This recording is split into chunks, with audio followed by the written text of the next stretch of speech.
Price God. கர்த்தருடைய நாமம் மகிமைப்படுவதாக.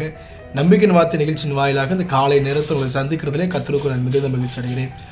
சங்கீதத்தின் புத்தகம் 119 சங்கீதம் 64 வசனம் விதமாக சொல்கிறது, கர்த்தாவே, பூமி உமது கிருபையினால் நிறைந்திருக்கிறது, உமது பிரமாணங்களை எனக்கு போதியும். நல்ல உணர்ந்த ஒருவரால் தான் இந்த வார்த்தையை சொல்ல முடியும். ஆண்டவர் மேலே மிகுந்த நம்பிக்கை வச்சு, ஆண்டவரே எனக்கு வாழ்க்கை, ஆண்டவர் தான் எனக்கு கதின்னு சொல்கிற ஒருவரால் தான் இந்த வார்த்தை சொல்ல முடியும். என்னென்னா, கர்த்தாவே, பூமி உமது கிருபையினால் நிறைந்திருக்கிறது. நம்ம அடிக்கடி சொல்லுவோம்ல, நான் மனசு வச்சா அதை செய்வேன், நான் மனசு வச்சதுனால தான் அது நடக்குதுன்ற மாதிரி கர்த்தர் மனசு வச்சதுனால தான் இந்த பூமியே ஓடுது. கர்த்தர் மனசு வச்சதுனால தான் இந்த பூமியே சுற்றுது. இல்லைன்னா அலங்கோலமாக இருந்திருக்கிறோம், இல்லைன்னா இருள் அடைஞ்சிருக்கோம்.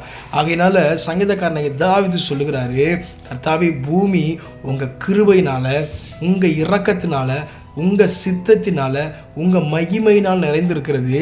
இப்படிப்பட்ட நீர் உமது பிரமாணங்களை எனக்கு போதியும், உமதுடைய காரியங்களை எனக்கு போதியும். நான் என்ன செய்யணும் என்பதை, என் வாழ்க்கையில் உங்கள் திட்டம் என்ன என்பதே போதியும். இன்றைக்கி நம்முடைய வாழ்க்கையில் குழப்பங்களோடு இருந்திருப்போமானால் இன்றைக்கி ஆண்டோட சமூகம் சொல்லுவோம், ஆண்டவரே, உங்கள் திட்டம் என்ன, உங்கள் தீர்மானம் என்ன, உங்கள் பிரமாணங்கள் என்ன, அது எனக்கு சொல்லுங்கள்.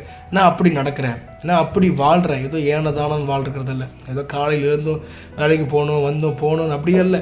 பல சிந்தனைகளோடு நம்ம குடும்பத்திற்காக நம்ம திட்டங்களை போட்டு வாழ்கிறத விட அவருடைய திட்டம் என்னன்னு சொல்லி நம்ம கேட்டு வாழும் பொழுது இந்த வானத்தையும் பூமியை படைத்த கர்த்தரிடத்திலிருந்து நமக்கு ஒத்தாசை வரும். நம்ம நல்ல பாதைகளை நடக்கிறவர்களாக இருப்போம். God bless you. கர்த்தர் உங்களை ஆசீர்வதிப்பாராக.